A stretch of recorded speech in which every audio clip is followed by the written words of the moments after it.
Friday, March 28th, 2025, Maneco 64, home of alternative economics and contrarian views. Good morning, Clive.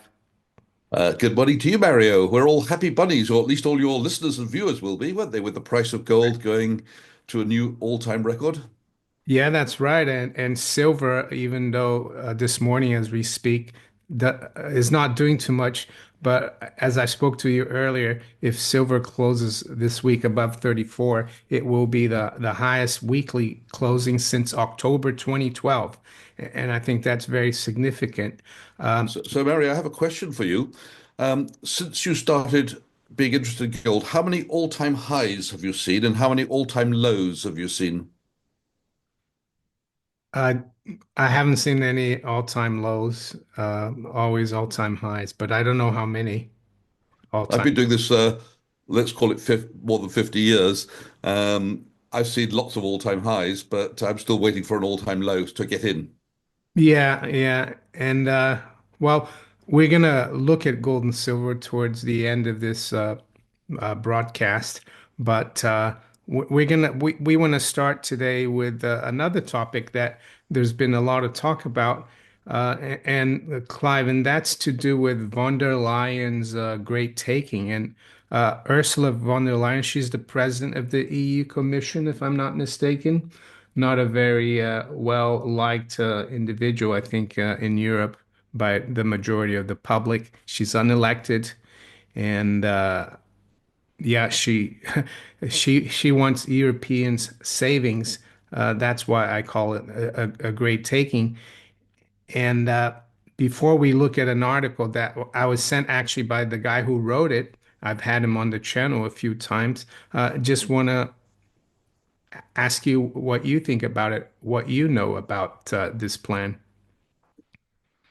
So she said Europe is ready for a change, and that was in connection with the digital euro and the digital ID. But what basically she's been saying is that once we've got the digital euro, the government will be able to mobilize your savings for important things or emergencies such as infrastructure spending or, for example, defense. Now, I took my little boy to school this morning, and on the way back from school, I spoke to a few parents. Now, we are in Switzerland, we're not in Europe. And I did say to a few people, have you seen that the digital euro is coming in October? I spoke to two or three people. Not one of them has any clue that it's coming or what it actually means for them. Of course, we're in Switzerland, so we're not getting the digital euro, at least not as far as I know. Um, but we'll talk about what the impact will be on Europeans when they start to wake up. But I don't think Europeans have woken up. I don't think they know what's coming yet. That's right. And with that, and we're going to touch on the digital euro and even the digital dollar. Some people might think that's not going to happen, but think again. So here we are. This article is on Kitco and it's by Thorsten Polleit. And I've had him on, Clive, a few times on the channel. He's a professor of economics at Bayreuth University in Germany. And I actually started we started a like correspondence while I was still working in the city because he worked, as you can see here, he worked for Barclays Bank in Frankfurt, and he used to write a lot of stuff for the Mises Institute. He's like a proponent of the Austrian School of Economics, and he's written a really interesting article here, how the EU wants to seize people's lifetime savings, uh, and the new case for gold. I mean, he's always been into gold as well, Thorsten. But what I wanted to do here is go through like how much savings there is in Europe. I'm going to put a link to this article below in the description. You can read the whole thing. But he says, let's start with some numbers. In January 2025, the deposits held by private customers in Eurozone banks totaled 23 trillion, including bank bonds in this context. Of this, nearly 11 trillion are demand deposits. So current account or checking account, meaning the savings pool the EU is eyeing is close to 13 trillion euros, an enormous sum, almost equivalent to the GDP of the Eurozone. So he asked the question, how could the EU access this amount? And basically says there are three different ways. And I would add that, Clive, I think the UK would get on board with this as well. Not that they would do something with the EU, but they would do something for this country. Well, he says the first way the EU could instruct the ECB to create a new term funding mechanism for banks, allowing them to refinance at lower interest rates than they could through traditional savings and time deposits. This would lead banks to become less willing to renew maturing savings deposit.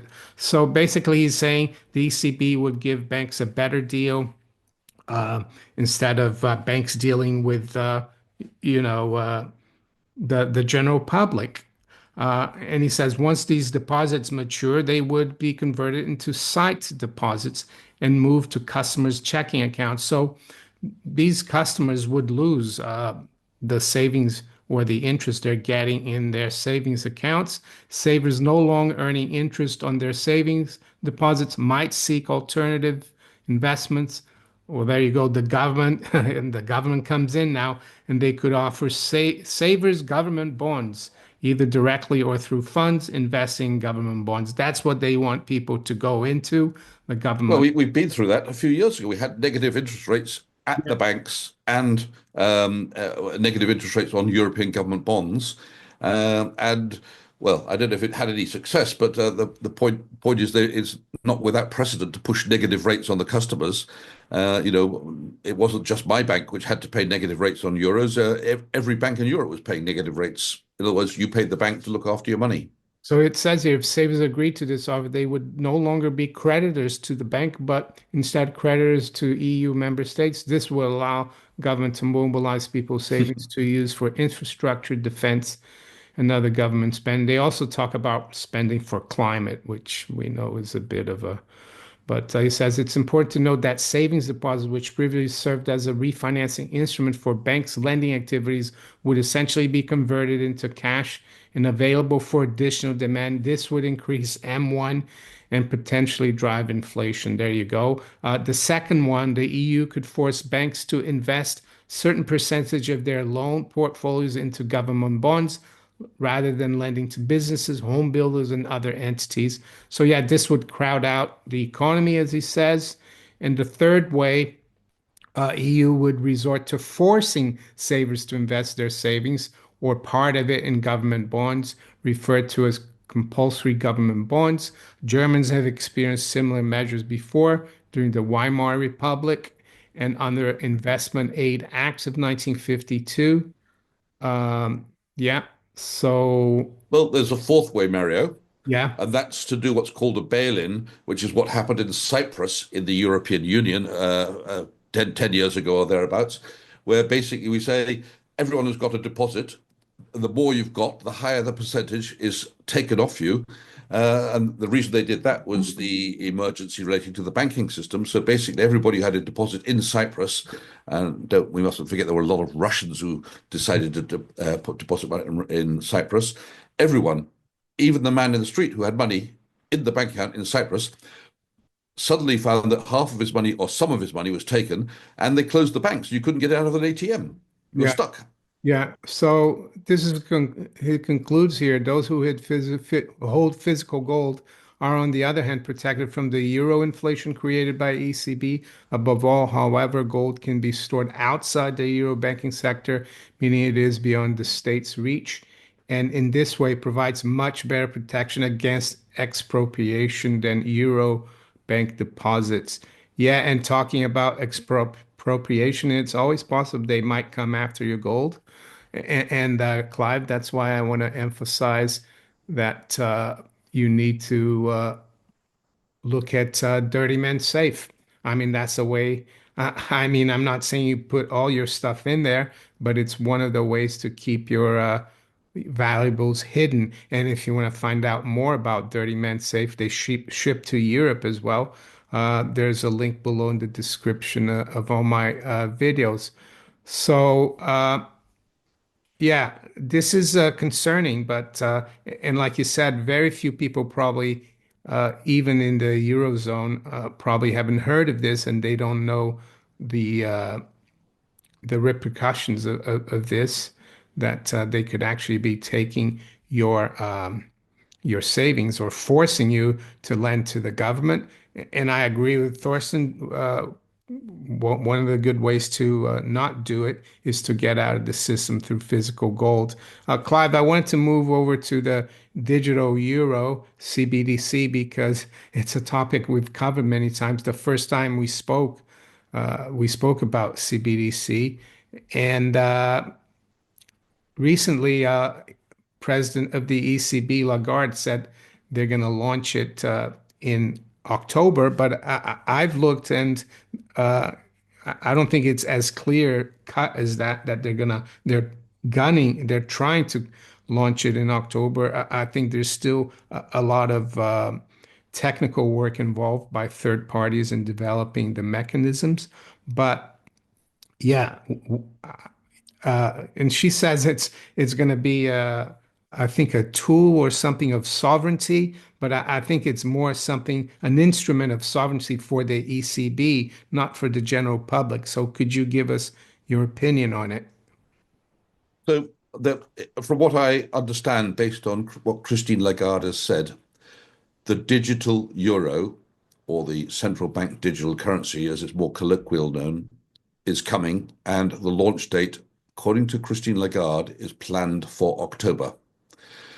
Of course, they are saying that there will be all sorts of controls to make sure it's not an invasion of your privacy and to make sure that you can use cash as well.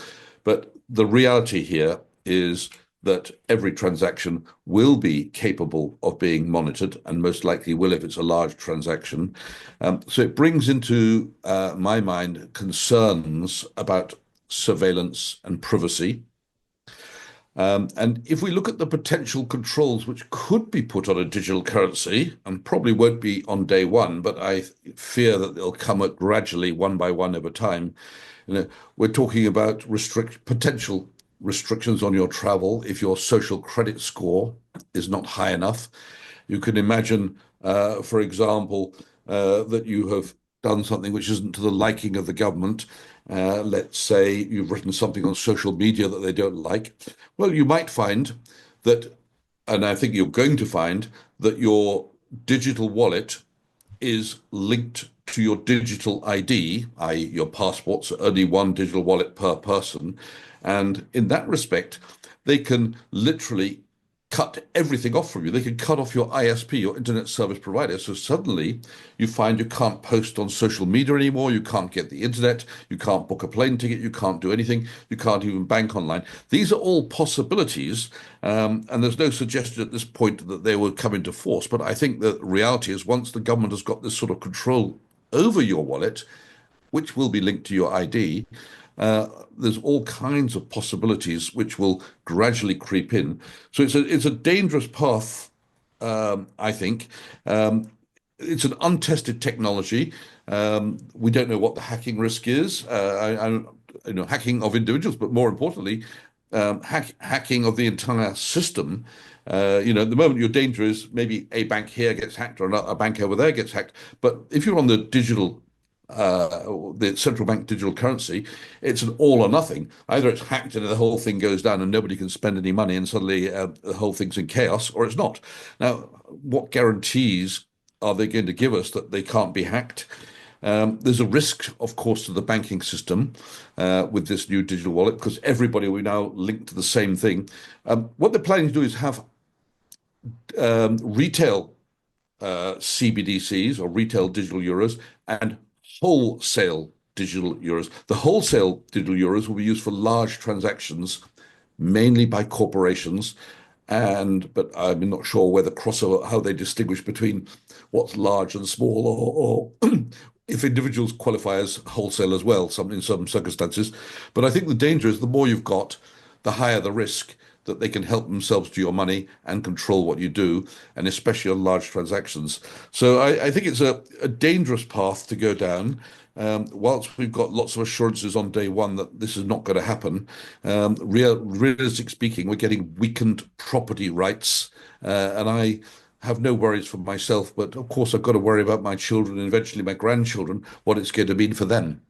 Yeah, and yeah, that's right. And I I don't know how this is going to work. She says ECB Lagarde signals inflation relief, urges push for digital euro.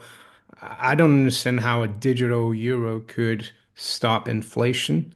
Do you know how? Is it like they're going to limit how much people can spend? That's not, I think that's the only, but Well, of course, they'll have a much greater control over everything if the only way you can spend is via the digital euro.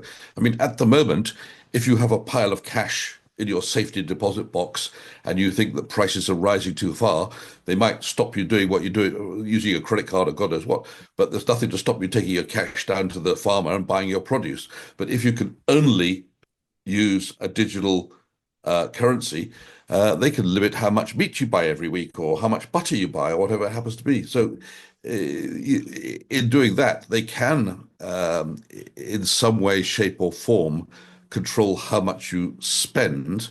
Or maybe even what price you pay for your goods. So potentially it could be used as some sort of inflation control. But I think more importantly, it's your infringement of your right to save in money because you don't know if that money you're saving will be taken off you under some kind of national emergency, i.e., we'd like to spend on climate change, for example. yeah, yeah. So, um, yeah, President Trump has said they're not going to have a CBDC or a digital currency, but someone sent me this the other day, an executive order he signed on March 25th, so 3 days ago, modernizing payments to and from America's bank accounts. Basically, it says here, the purpose, continued use of paper-based payments by federal government, including checks and monies flowing into and out of the U.S. general funds, which might be thought as of America's bank accounts, imposes necessary cost delays. So he wants to move all the payments, federal government payments, to everywhere, away from cash. Even if you have to pay a fine to the government, uh, you have to do it digitally. And it's interesting, Clive, that it says here, but not for avoidance of doubt to establish a central bank digital currency. I found it a little bit suspicious that they have to emphasize that. And it's interesting, Clive, that they give this date, phase out of paper check disbursement and receipts. Yeah, they want to cancel checks as well. They want to do everything electronically, effective September 30th, 2025, which is very similar to Lagarde's Yeah. deadline, isn't it? Uh, and to me, Clive, what this is just another step in the government and private entities, corporate entities, taking control of the money. And I think that's a bad thing. And I think it started really with, I'm not sure when it started, but it definitely started in the US with the Federal Reserve Act. It started with, unfortunately, World War I, World War II, when they convinced people to just hold paper notes, no more gold and silver coins. And it's been just a gradual process. And why has it been gradual? Well, because we've had in the West, Clive, I think about 700 years tradition of money being private property. And I've got this book here, the Demoneta of Nicolas Oresme, who was he was a master of theology at University of Paris in the mid 1300s, and he wrote about money. And this is what he said here on chapter 5: Who owns the money?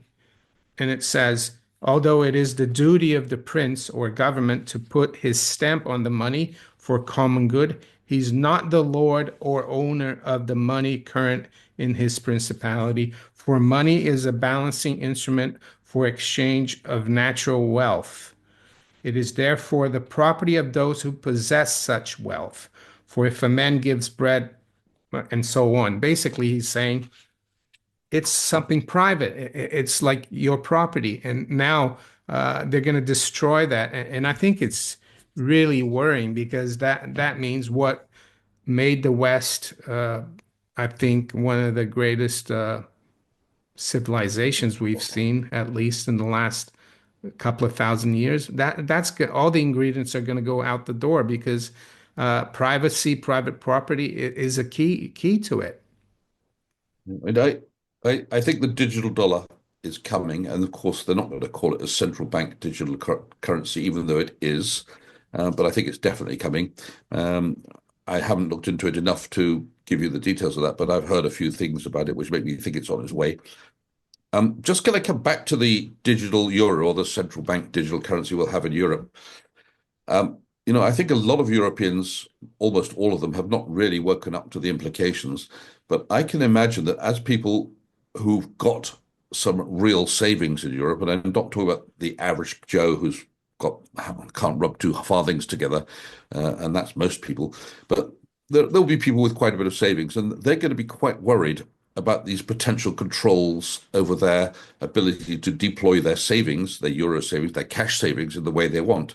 So I think a lot of people in Europe will be looking for alternatives to holding cash in euros, fearing the things we talked about, the control on what you do with it, or worse, the bail-in where the government helps itself to your money because it thinks it's a good idea to start a war with somebody or whatever the reason would be.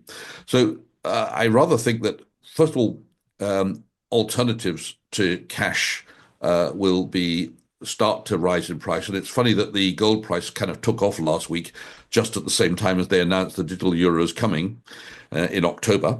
That might be affected. But I also fear rather that the Europeans will be piling into the Swiss franc, pushing our currency, the Swiss franc, much, much higher, making it very difficult for the Swiss to export things because the price of exports will be higher. Now, the Swiss central bank is trying to address that to some extent because they just lowered the interest rates.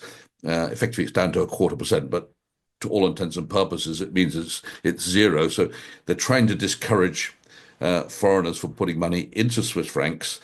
But of course, the demand is there because Switzerland, at this point in time, is not planning to go onto the digital Swiss franc. Yeah, and I think from what I read about the digital euro, they're saying, oh, it's just gonna run parallel to normal banknotes. You don't have to worry. But I'm sure that's what they said in the early 1900s when they started pushing banknotes. They said, oh no, it's just gonna run parallel to the with the gold and silver coins, and then they find a big crisis, and then they withdraw all the gold and silver from circulation. And I think it's the same thing's gonna happen here. They find a big crisis and no more cash. And unfortunately, the big corporations go along with it because the big corporations are financed by the banks, and the banks are in on it because this system of digital prison is good for the banks because they can stop you from going and Well, taking your money out well, if they have a problem. But once the digital euro has arrived, it will be a natural progression that cash will die out. There'll be two things happening. On the one hand, the man in the street, realistically speaking, is going to be using his digital wallet, his telephone, or his credit or his card to pay for things rather than paying with cash because he'll say it's a lot more convenient that way, and that's the way I like it, and I've got no privacy concerns. And the second thing is the government, from their side, will be gradually saying we need more and more to know what's going on to make sure there's no money laundering, to make sure that everybody's paying all of their taxes on everything they do, and to fight terrorism. So that means that although we didn't originally plan to monitor transactions, we're going to be monitoring all transactions greater than, and then some figure, maybe 100 francs or 500 francs or 100 francs or 10 francs, who knows? So I think little by little, this surveillance system will have to exist, but from the government's point of view, because it can exist, and because it can exist, it will have to exist for exactly the reasons I just described. And then, of course, it will be a gradual closing of the clause until you're completely trapped, and everything you possibly ever do will be monitored and controlled. And of course, we all think we're nice, innocent citizens and never do anything that we uh, would be illegal or not allowed. But I would suspect that the vast majority have done something in their lifetime which they haven't told their partner about, their husband, their wife, or haven't told their parents about in terms of the way they've spent their money. And, I think the world is full of people who would like a little bit of privacy, but that privacy is going to go. Yeah, and just one example of what's happening in the States.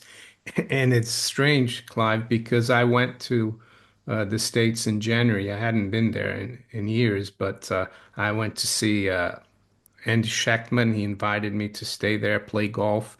He got us to play golf at Trump's golf club in West Palm Beach called Trump International, which was about half an hour from where he lived. And when we got there, I wanted to buy a few things in the pro shop, like some merchandise. And I had exchange some pounds into dollars before I left. I had quite a bit of Federal Reserve notes. And by the way, all those Federal Reserve notes, all of them were signed by Steve Mnuchin because they printed so much money in 2020. But I went to pay for it with cash, and the guy at the pro shop at Trump's golf club said, "No, we don't take cash, just card." And I said, "Oh, really?" And so I had to pay with my card. And I told Andy that after I went out and we went to play, I said, "They don't take cash. That's not good." And he said, "Well, so there you Yeah. go." Well, you can see from a business point of view, many businesses would prefer to deal only with digital money because cash is a security risk. So, the direction of travel will be towards the digital money. So once it exists, it'll completely take over the way you do transactions, whether you like it or not. Well, actually, I would say digital is also, there's a security risk with digital and hackers. So Yeah, I, yeah. I mean, guessing you it's, can imagine what happens if the hackers hack the yeah. central bank digital currency, and suddenly the whole system goes down, and nobody can buy or sell anything, and And yeah, the information is wiped out. and we'll be told, oh, you don't have any more. Well, it's not even money anymore. Your credit is all gone. Anyway, yeah, I think the only way forward for people like us, the general public who are concerned about it, is to keep stacking. Not just because you can use it as barter to barter, but also to hold the value or purchasing power. Because I don't think a digital currency is going to help in terms of inflation. Because central bankers always love inflation, the bankers love inflation, and the people who suffer will be the public. So, talk about inflation, Clive. Um, I saw that this morning, spot gold traded up to a high of 3,086. Right now we're at 3,075, still up 18. Silver, for some reason, is not really moving too much. But yeah, and Clive, I saw that banks like Goldman Sachs and HSBC, they've revised their forecast for the gold price. And I think Goldman Sachs even said there's an outside chance of $4,000 gold in 2025. So what do you think is going on? Is it related to tariffs, as like the mainstream keeps saying? Is it related to worries about digital currency, or is it just, uh, I mean, Well, fundamental? I, I mean, the the news wires are saying it's uncertainties regarding tariffs and Trump's policies. But I do think that many Europeans, when I say many Europeans, I mean a very, very small number of Europeans who are in the know, are probably saying, you know what, the euro doesn't have the sort of future I was hoping for, I will start my savings by having a plan B and put some of my assets into gold. And they might be doing that by various methods. They might even be buying physical gold through the coin shops or the dealers, or they might be buying some sort of derivative to gold, such as an exchange traded fund. But I think that probably, and I don't know this, I've got no evidence yet because it's very early days. We'll know this in the coming months as the figures start to come out. But I think people in Europe are probably looking at gold as one of the alternatives to the euro. So that I think is on its way, Yeah. and that could be what's causing the gold price to rise so much. I've got like a 20 euro banknote here. I usually don't carry euros. I'm in the UK. But one thing that I've always found interesting about the euro banknote is that it just has a number on it and then the initials of all the central banks that are a member. So to me, it's not even a note. It's just a piece of paper. It's like a coupon. I know the Bank of England note has a promise on it, which is an empty promise. And also the Federal Reserve note has something about the Treasury. But this, Clive, is not even so it doesn't really matter. Digital, it's still, they can just create it out of thin air. That's what I meant. But also in other countries.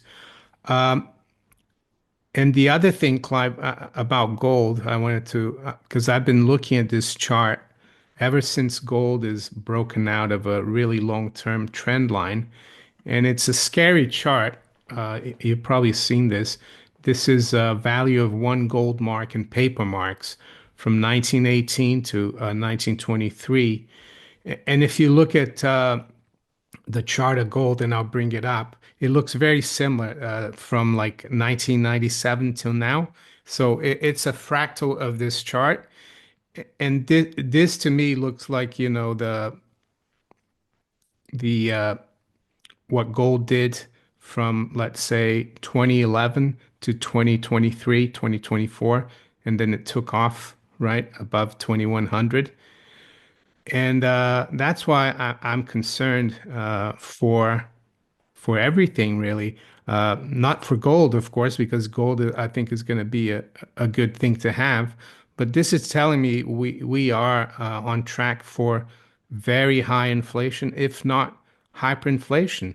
Uh, yeah. What do you think of this chart? Well, you know, one of the funny things about charts that I've noticed, and this has been with some of my clients over the last 50 odd years, when you show a chart and it goes up, and the line, as you showed me on this chart, is near the top of the chart, the immediate reaction is it's at the top. It's too high because there's no room above that level, that 1 trillion mark. You had one gold mark, or an ounce of gold was worth 1 trillion marks. There's no room above the top of the chart for it to go any higher psychologically. So what I used to do when I showed charts was to put when it was showing it going, I always made sure that the top of the chart never exceeded the halfway up mark up, which demonstrated that it was still psychologically this possibility that it could go much higher. Yeah. So this is what I was trying to compare here. But it looks similar, doesn't it? Yeah. I mean, and let's see. Where is it? So this part here is where is it? Is to me where similar to this part here, right? Going up, and then it tops like here, and then we have a consolidation, and then it breaks out of this. Actually, let me do another line. Because this line I've got is for more of a long-term line. But if you do this line here, right, it's a bit like here, you know, and we're breaking out exactly like that. And this, of course, is probably like a monthly on a monthly basis. This chart is monthly as well, but there will be ups and downs, but it's quite worrying if I were central bankers and politicians, and I'm not sure they know about this, Clive, and that's what's So I think, concerning. yeah, I mean, just Mario, for the benefit of those people who are listening to you rather than watching you, and I know there's a lot of people who listen to YouTube videos without actually watching them, you were demonstrating the similarities between the value of the German mark and the gold price back in the 1920s and the chart of the US dollar and the gold price in the 21st century. And the two charts are both starting off in a very similar way with the ups and downs in the gold price and now starting to accelerate away, just as it did in the 1920s for the mark. So if there's a continuation of the chart in the same way that the Joe and Mark behaved against the gold price, it means that the gold price is going to start accelerating away, or put another way, the value of your money is going to go down fairly rapidly and at a faster and faster pace over the years which follow. And the real acceleration on the chart that you were looking at took place in the years from about 1921 to 1924. So you saw a 3-year period. It went from a slow increase in the price of gold or slow depreciation of the mark to a very, very rapid one. Yeah, yeah, that's what I've been following. And the other line that we're breaking is a more long-term one from the high in 1980 to the high in 2011. It looks like we've clearly broken that line. And this chart is a logarithmic chart, so it's not a normal arithmetic chart. Um, and I wanted to talk about silver now, Clive, because yeah, silver is still below its all-time high of 50. It has, some people have pointed out that silver has made a new high, like in Canadian dollars and in Australian dollars. And I think that's encouraging because it's the same kind of thing that's happened to gold. But one thing that I've noticed, Clive, is that if we are able to close around 34 or above 33.80, I think it will be the highest weekly closing in gold since October 2012. And you can see it here, October 2012. And then this high here from 2012 is like 35, I think, 35, where is it? It's around 35.30 this high.